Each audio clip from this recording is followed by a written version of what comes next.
But just to get us started, Nick, obviously, Helen, our partners on the local digital capital index. Sort of, what were your highlights in terms of what 2023 brought, and how do you think it can be used as a tool as well? Yeah, thanks, Matt. So I'll try not to repeat too much of what you said in your introduction, Matt. But the first thing to say is just thanks to 𝗕𝗂𝗶𝗹𝗶 for involving us at HEDM. It's the third year that we've been involved in helping draw together the data that underpins the index. And as Matt said, each year we've looked to improve and enhance the approach we've taken the index into new geographical areas and improving the sectoral mix that we've got, and the indices and the metrics that sit behind the components that were first identified in that deep dive that Matt talked about that was undertaken in 2020. And I think each year we've sort of seen progress in each of those different areas. This year, for the first time, we've pulled together a set of metrics and indices around data ecosystems, which I think, from the experience of everybody in the room, is clearly a really, really important part of digital capital. It's been quite hard to sort of pin down exactly what that means and how we can best measure it to date. But this year, for the first time, we've put in place a series of measures to get a better understanding of that. We've also strengthened a couple of the components, particularly around skills and infrastructure. We've brought in new data sources, which I think have given us a more authoritative and robust approach in those different areas. The GVA calculation, I think, is an important first step in understanding what the economic prize on offer is, both at a national level, but also for specific regions. We all know instinctively that this is important, but actually being able to tell a story to policymakers, or if you are policymakers, being able to tell a story to some of your colleagues about why it matters and what the economic impact is really, really important. And that links to the second part of your question, Matt, which is about this being a tool and understanding how it can best be used by local actors and by regional actors. And part of that is just about the comparison piece, so looking at where you are in the rankings and the data that underpins where you are in the rankings and understanding what best practice looks like in different places and having a set of decisions that are driven accordingly. But I think also what we see when we are quite analytical and specific in looking at particular data sources is some quite illuminating things which come out of this. So we've seen this year, just from our own calculations, that although that relative performance is really interesting and very important, so is the national story, and actually the stock of digital capital is increasing, as you would hope it does, but it's increasing across the board. But there are the occasional sort of worrying signs. So actually one of the things that we picked up this year was that the number of high growth businesses across the UK is falling. It's been falling for a couple of years now, and there might be all sorts of reasons why that might be. We might want to get into a bit of a discussion about that. But understanding that that phenomenon is taking place and then taking steps to address it at a national level, but also at a regional level, is really, really important. So really this is a tool to understand what's going on and to therefore come up with policy interventions accordingly. They could be at the national level, as the Minister was talking about, but I think really interestingly from my point of view, and hopefully from the point of view of lots of people in the room, it's about the interventions that can be made or should be able to be made, because sometimes they can't be made, but that's I think an area that it needs further development, making sure that the right tools are in the right hands at the right geographical level. Those interventions can also be made at a local and regional level. So some initial thoughts about what the index is telling us. Great, thanks very much, Nick. Maria, how does the sort of index tie in with some of the work that you do at Microsoft, particularly at sort of a regional, place-based approach? Okay. So my role within Microsoft is to look after the place-based strategy across Greater Manchester, so effectively the devolved region. And I think it's great to have this level of data to understand what's happening at a national level, but what's happening at a regional level as well. Because obviously then from the leadership point of view, as we look into the devolved region, it gives them the tools and they can understand where the interventions that they're doing are working, and conversely where they need to intervene in other areas. So from my perspective, I've been part of the working group, and I think it's really good to see that GVA data there for the first time, because it gives us a real idea of where the investments are working, where they're successful, and it also shows overall the impact that the tech sector has on the economy and the potential that the tech sector has to really boost and turbocharge the economy. Obviously there's a very big focus on growth at the moment across the UK, and particularly within Greater Manchester there's a big focus on economic growth, but inclusive economic growth. So how can we grow the region overall? How can we make sure that people have got the right skills, effectively, that nobody is left behind? And I think one of the things that the index shows is that some of the policies that we have in place in Greater Manchester at the moment are being successful. From an economic point of view, as a devolved region, we've been able to concentrate very much in two areas. So if you look at the Manchester economy from a technical perspective, a big focus on AI and a big focus on cyber, and we see big growth in those areas, which are then reflected in the wider figures. There's been a big investment in infrastructure across Greater Manchester, and obviously that's reflected in the index as well, and it's starting to have an impact on that economic growth. But as you look at it, as Matt was saying before, previously the index has only gone at a regional level, and if we look at the northwest figures, they're probably skewed a little bit because it's a big region. You know, you've got lots of different economies in there. You've got the city region within Greater Manchester, which is very successful from a technical point of view. Then you've got growth on Merseyside as well. And I think what we're seeing at the moment is then we've got different areas going into Cumbria, going into Lancashire. But actually, one of the things that the North West as a region is actually pretty good at is working together to try and drive that economic growth. So if you look at things like the cyber corridor, they actually extend out of Greater Manchester and along into Lancashire and Cumbria. So you see economic growth across the whole region. The other thing that I picked out of the index was focus around skills, and I think that's really critical. Again, if you look at a regional level, it shows that we need to focus more on skills, and I know there's a whole panel on skills later, so I won't go into that into too much detail. But you do see a difference again. So if you look at the sub-regional level, you see a much bigger focus on skills in Greater Manchester, where we've got the universities, that ability to reach out more, whereas in some of the other areas it is more difficult because they don't have that level of infrastructure. The other thing I think I picked up in the index as well, again relating to the northwest of England, is that investment from an R&D perspective. It's very clear at the moment that a lot of the investment is currently taking place in London, and it would be nice to see some of that spread a bit more around into the West Midlands, into the northwest and other regions. Not to take away from London, it's a fantastic success story, but it would be great to see that hitting some of other regions as well.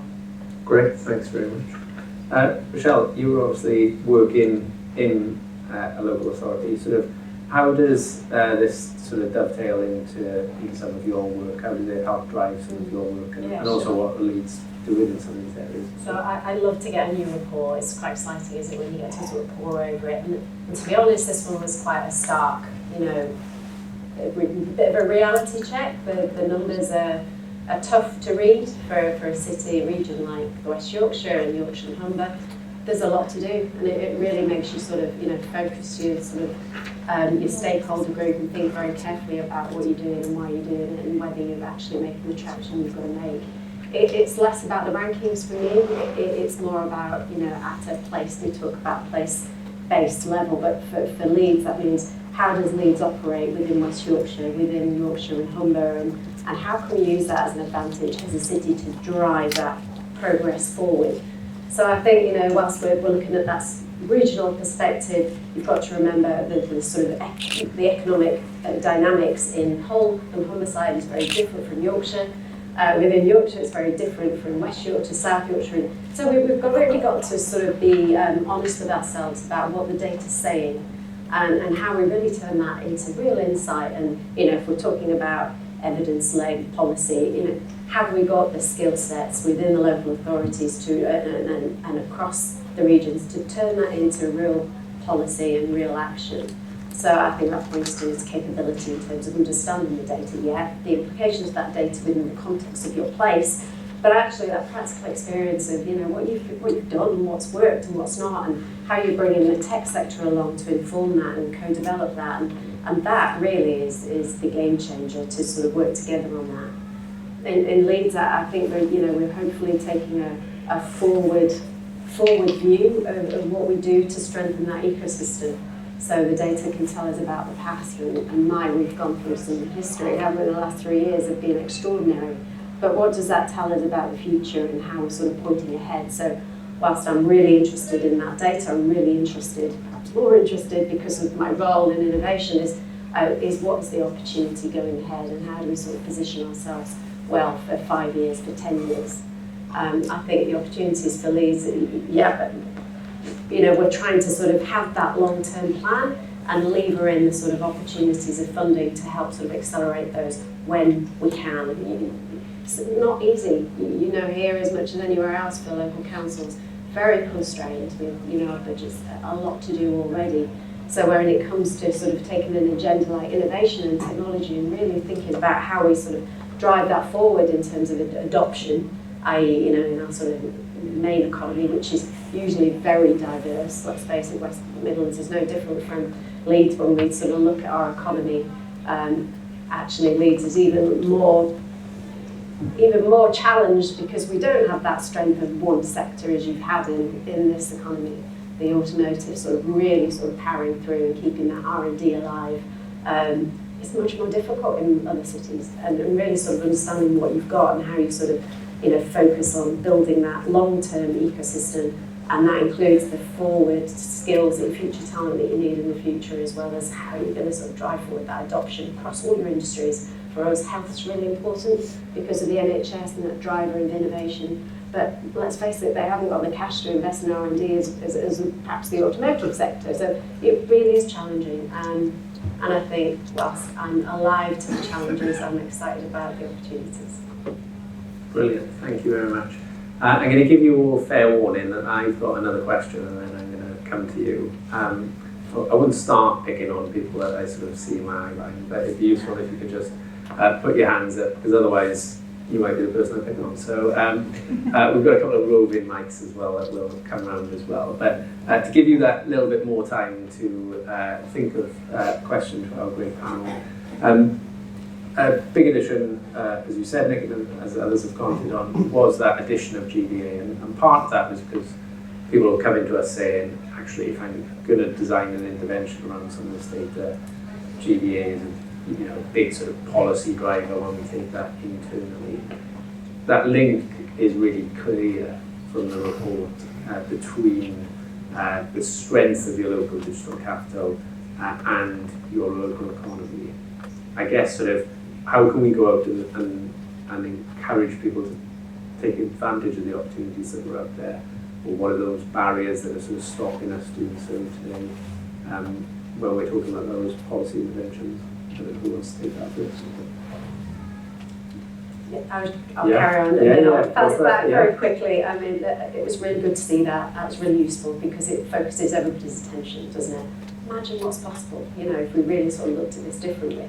Love that, really good. But actually, the opportunities of uplifting GBA in Leeds is very different from Humber, from Hull, from Bradford, and this is what, you know, other cities and regions will have to come to terms with. And actually, on a policy level, that needs to be, you know, looked at more carefully within that devolved structure. What's right for Yorkshire and Humber and what's right for, you know, is not necessarily seizing the full opportunity of many of our cities, I think, like Leeds. I think from a tech point of view at the moment, it's a really exciting time in tech, so there's lots of new innovations coming through, lots of exciting technology. When you look at things like AI and the impact that they can have in areas such as the NHS, from an innovation perspective as well, you know, that's one of the things we, as a UK as an whole, we are very, very good on innovation, but it's how do we take advantage of that? So I think it comes down to skills. I think skills are absolutely critical. We need to bring more people into the tech sector, and we also need to improve diversity as well. So I live and work in Greater Manchester, which is a very diverse area. When I look at our tech sector, it's not particularly diverse. So what that means is that we need to get out there, we need to get into the whole of Greater Manchester, all of the regions, and make sure that we're pulling people through and telling them about the exciting opportunities that we've got within the tech sector, so we get that future talent and we give them the skills that they need to be able to succeed. Yeah, and I'd sort of made 2 points, which I don't think big departures actually for what my fellow panelists have said. I mean, I think the interesting thing about the GBA figure, we could look at that GBA figure on each of what Matt referred accurately to earlier as the ITL level 1 categorisation. That's the old government office regions, North East, Yorkshire, Humber, etc. The ITL 2 level starts to get into that more helpful, interesting granularity. I completely agree is required. We haven't done that with GBA yet. Maybe that's something to think about for 2024. but it allows you to start thinking about the specificity that is required for interventions. And so I'm going to contradict myself here. I don't think it's helpful to sort of say, oh, if we just sort of crack this one thing, then everything will be okay, because actually it is all about specific circumstances, and we should keep that truth in mind. But, here's the contradictory point, it does feel to me, and it's perhaps the other side of the skills piece, that the adoption of technology and the exploitation or the implementation of the skills that people need is essential, both on a personal level but also on a business level. And I think as this long tail of unproductive companies that has been talked about in this country for 10 years plus, which is a really significant, important part of why our productivity is not what it might be. I think it's in large part because those companies either don't understand or don't have access to or failing to implement some of the technological and digital advancements that might be on offer to them. And I think when we look at the difference between the most productive of organisations in the country and the least, that tends to be where the research and the evidence says some of the gap is. So I think if we could drive adoption, that would make a big difference, but that's not always the answer. Going back to the specificity point. Just one more point on that. I think you can't do the long tail without looking at the scale-ups and those that are driving it forward. So I think that balanced approach is just really critical. I think to add to that as well, one of the things that we're starting to see now is innovation accelerators, and those innovation accelerators have got a big part to play. So we've always had innovation accelerators, we seem to have more of them at the moment, and they are very, very focused on helping businesses to be more creative, to really use some of the technologies that are coming through. So if I look in Manchester, for example, very much focused on AI and how small businesses can start to use AI to accelerate growth. Great, thanks for that. I am now going to come to the audience, who I know aren't going to disappoint me by putting some hands up. Gentleman at the middle, who's saved the audience a little, I think, by putting his hand up. There's a row in my second way. If you just say who you are and where you're from. You're going to regret asking me to use a mic. I'm quite loud anyway. I'm James McKenzie from the 𝗕𝗂𝗶𝗹𝗱𝗏 group. We're based in Leeds, so please come to us, but we are regional, and we're regional buddies.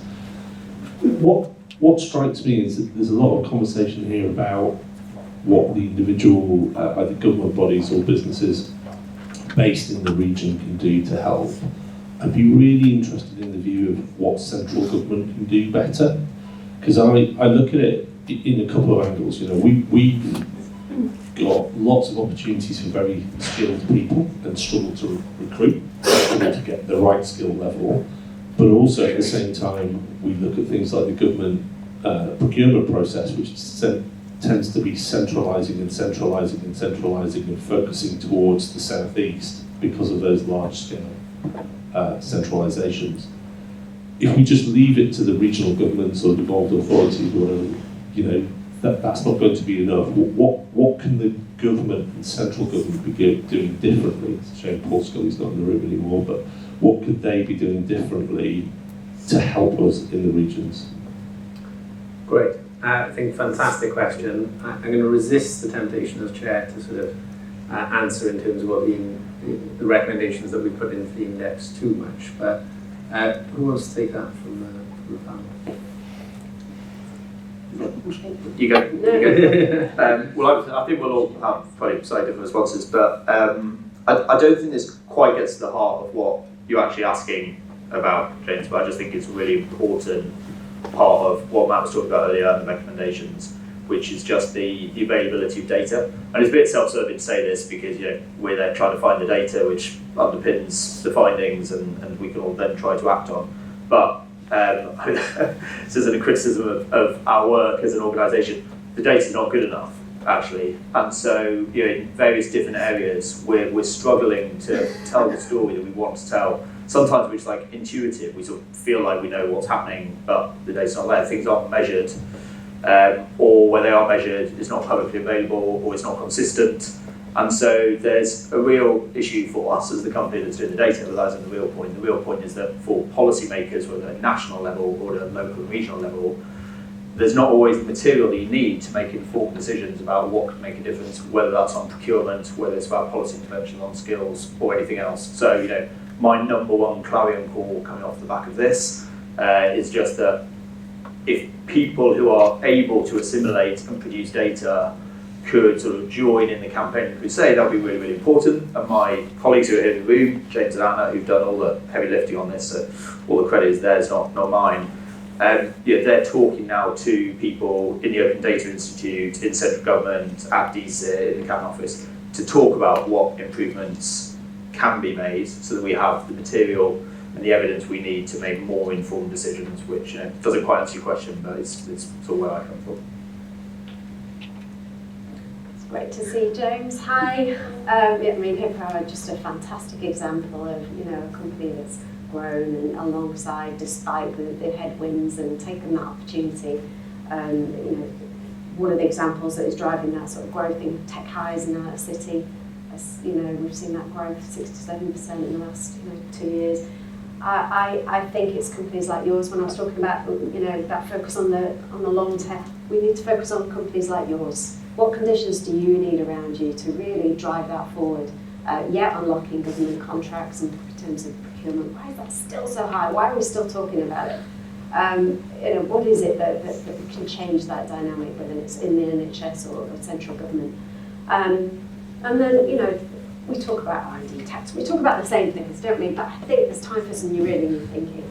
At the same time, how does an R&D, I love R&D tax credits, it's great, we need to do more. I love the EIS scheme and that investment, that's good. But we've been talking about it for 5 years, 6 years, 10 years probably. I was in professional services before, and you kind of go, what's new? We need more ambition in terms of helping our sort of scale-up companies. And I think genuinely, R&D tax credit's great. We're not really seeing that having an effect in Yorkshire, West Yorkshire. Our uptakes of that are visibly low. What we want to see is probably more support for that commercialisation piece, the next piece. Do Innovate UK, how are they able to sort of play that role in a more proactive way without being so difficult about it, quite frankly, for scale-up companies like yours. So massive opportunity to unlock that GVO through companies like 𝗕𝗂𝗶𝗹𝗱, and I think more focus needs to be on that. I think as well, distribution of investment. So when you look at some of those figures, you can see where the investment is. There's more candidly in the south than there is in the north and the Midlands, and I think we need to see some of that investment coming north. I work with quite a lot of startups and scale-ups who are trying to grow their businesses within Greater Manchester, and it's challenging for them to get the investment. I'm going to touch very briefly on transport, which I know is particularly controversial at the moment, but is really key when it looks to how we get people into business and how we get around the country. That is a challenge as well, certainly within Greater Manchester, and I think within most of the north, to be honest. And I don't just mean from London to Manchester, I mean actually around Manchester as well, and side to side. Yes, absolutely. I will use Chair's prerogative a little bit on this. One, I think, the public sector needs to get out of the southeast a lot more, right? So I think the Darlington campus is a really good thing in terms of getting the Treasury, outside of London. I think it's starting to get, a lot more credibility now, and other departments are looking to do similar. And I think that will bring a different perspective on it. I think on skills, that we've got a panel coming up on skills, so I'm not going to sort of steal their thunder, but certainly what we've been calling for is you can unlock a lot of money that currently washes back into the Treasury's coffers if you reform the apprenticeship levy, and that would really give a multi-billion-pound opportunity to upskill people right across the country. And the third point, very much overusing my prerogative here, is when you design interventions, it has to be with the grain of what the sector does. So talking about long run of productivity, Help to Grow digital scheme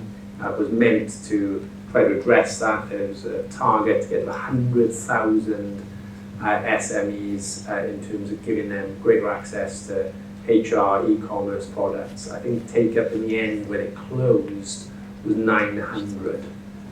So, a total failure, but because we got the design of it wrong, we went against the grain of how we build these interventions. We built their own CapEx rather than OpEx. And I think that is part of the challenge here, is actually government needs that better data, needs that better understanding of where they can truly add their firepower and get best bang for the buck as taxpayers as well. Now, I've definitely given you all an opportunity to have a think of some questions, so any other questions to the audience? Otherwise, you're going to have to listen to me ask another question. We've got a gentleman right at the back.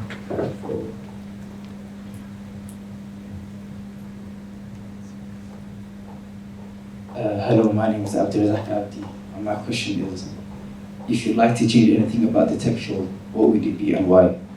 About the tech, what, sorry? Tech field. About the tech show? Tech field. Oh, tech sector, sorry. Big question. Who wants the... So from my perspective, I think there's massive opportunities in the tech sector at the moment. I do think we have a bit of an image problem, if I'm honest with you. So I spend quite a lot of time going out into colleges, into universities, into schools, and I don't think people are aware of the massive opportunity that we have within the tech sector. And so therefore, some of our young people and some of our career switchers are not necessarily looking towards the sector at the moment. So, you know, we need to get the message out there that it's a great place to be, that we need technical people, but we also need lots of creative people as well. For me, that's what I'd like to change. It's a great one. and it really is sort of trying to make sure that whatever growth that we see in the tech sector is shared by, you know, our communities and local people. How do we do that? Raise aspirations, unpack, demystify, don't put ourselves in boxes, because actually, you know, tech sector will be the sector, you know, will be many sectors, cuts across sectors. So actually I want to see the tech sector kind of opening itself up and realising that you guys are agents for this change. And that's exciting. So we talked a bit, and I did in my introduction as well, the opportunity, I think, in terms of making sure that we give our nations and regions and cities and counties sort of the ecosystem, the tools, so that when companies start up there, they can scale up, grow into international success stories. Just, you know, what's holding us back at the moment, and where can we sort of drive that improvement so that actually people can stay rooted in that region, drive economic growth around them, but also, you know, continue to go on to the next stage of their growth story. I don't know if anyone wants to take that question.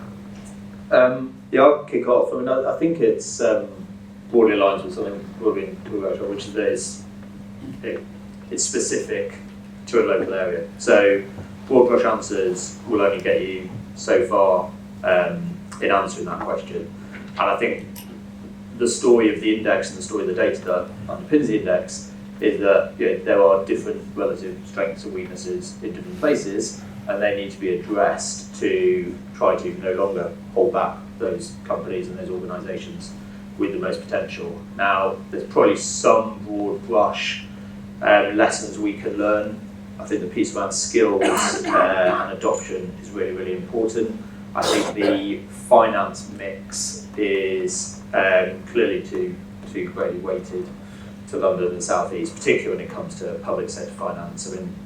I mean, this might be slightly wishful thinking, but I tend to think that the private sector will find the opportunities it requires wherever they are around the UK, but I think the public sector weighting is too much towards London and the South East.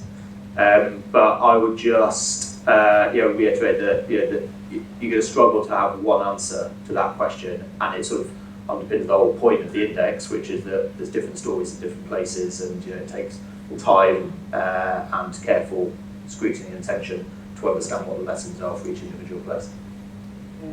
I think add to that really is looking at the regions playing to their strengths. So, for example, because I live and breathe Greater Manchester, I understand from a tech sector point of view where our real strengths are, which I would say again, cyber, AI, fintech, and making sure that you have accelerators and support for those businesses where you can do really well, so that you've got the right levels of investment coming in and you can direct people to where they can find people with the right skills.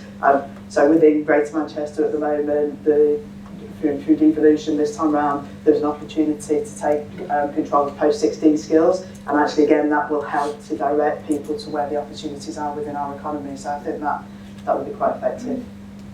We've got to avoid looking for the next shiny thing, and it is really taking that responsibility to take a long-term view, and for leads or opportunities to, you know, really join up that life cycle from startup to scale up and bringing that community around that. We're making progress, but you might not see it in the data yet. And I think that goes from skills to startup to really having that sort of belief that tech will change our economy, will turn it around, and will be the growth we need. I think what would be useful actually, I don't know if this is possible, is getting the data at a more granular level within the tech sector. So, you know, which areas are leads particularly within the tech sector, and how do the figures show that? I know it's quite tricky, but it would be great information to have. Well, you may well have answered the next. We've got one question from the audience here, actually. It's a follow on, you just kind of comment. If you could just wait just so people behind, if that's all right. Follow on question or comment to this one, because I think it's really interesting, that question of how do we help our local startups reach international success. And to me, a key is in that word international. And you talk about it's important to have the collaboration within the ecosystem and the diversity and the connections and people working together there. But I wonder what the panel's view is on the importance of external insight and connections and looking outward. Because a lot of the challenges entrepreneurs in other parts of the world have gone through and tried to solve, it's about raising your head and looking, how do I unblock and learn from others to unblock, and that tech fabric is global, and there's lots of different regional ecosystems in Europe, in America, that our regional ecosystems can learn from. So I'm just curious what you think about the international connections or external linking and collaboration, in this challenge. It's a good question. So from my perspective, obviously Microsoft are a global company, and I do quite a lot of work with 𝗕𝗏𝗏, who are the Manchester inward investment team. So looking at how we can bring more people into Greater Manchester, but also looking at how we can share expertise from our local companies and make them international. So looking at how we can support some of the trade events that take place. I think you're right. There's a real risk because we're all sort of buckling down on what's broken, that we forget to look up and sort of see how important that connection is. Leeds were involved in an MIT project which allowed us that opportunity to do that, and it was so, timing was perfect because it was right in the middle of COVID when no one was looking up. And so a lot of it was online, but we got to sort of see other people's ecosystem across the world. And it completely changed, that how long, how far we were looking, and what really needed to change to move the dial, over the long term. So I think we just got to make sure we still keep looking up, and that is the hardest thing to do. And short-term policy interventions tell us to do otherwise. I wholeheartedly agree. Matt didn't give me an opportunity to answer the question about the tech sector, probably because he knows I'm not actually of the tech sector and I'm on the date to tell the tech sector how it ought to behave. But my background's in government. I was a policy guy for years, and one of the things that always used to really frustrate me when I was in government, and it would have been my sort of message back, is the failure of successive governments really to look at international perspectives, international best practice, what we could learn from international opportunities, international examples. And I'm sure that same story is true in the tech sector, which I think goes to the heart of your point. And one of the things which my organisation, where we're not lucky enough to be working on local digital capital index, does is work with a lot of local places on economic strategy, but with a particular focus on international opportunities, international partnerships, collaboration, what you can learn from different places. And we've got a relationship with the US Embassy. There's a lot of US cities and states that want to collaborate and want to partner, and that's a great example from Leeds. But there's lots more, and I think it's incumbent on both sides, and a massive opportunity for both sides to learn from each other. It's not just the states. India's obviously forging ahead, and again the High Commission's very keen to develop partnerships in that sort of area. So just completely agree. Just one more thing. It's been a really good exercise to think very carefully about who we are and what we've got to offer in this global supply chain as well. So having, we have been focusing on our international partnerships in health. So India, Norway, Israel, and they're all really keen, obviously, to use potentially Leeds as that gateway to the UK, but being very clear about how would that work and how do we collaborate and how, who are we and what we got to offer and what they got to offer to UK PLC to lift us all up. Brilliant. We are now going to move to the very rapid fire round of this panel. We've obviously gone through party conference season. I'd be surprised if you've missed that. There's going to be a general election in the next 12 months, may or may not be a new government. But if you're a PM for the day, you can be as specific as you like here, or you can be as broad brush as you like. You have to be succinct. What would you do to help strengthen local tech ecosystems? It can be your own tech ecosystem as well. Shall, come to you first. Good, then you get to. Excellent. I think I'm really interested in how we spend the unspent levy in a more, coherent and I think the opportunity there is perhaps to focus on FE, which has been starved, but yet is our most diverse opportunity and our workforce of the next 5-10 years. So if we invest in that in the right way, we could move faster than we thought. Brilliant. Marie? Skills and diversity. So for me, those are the two big areas that we need to focus on. We need more diversity within our tech sector, and we need to make sure that people are leaving our colleges, our universities, our schools with the right skills, which unfortunately today they're not.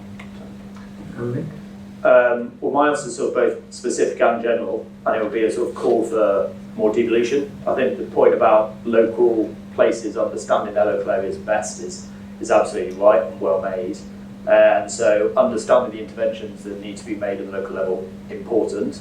But if you can't then make those interventions because you don't have the powers, the responsibility or the funding, so what? So a call for more devolution and putting powers into the right hands will be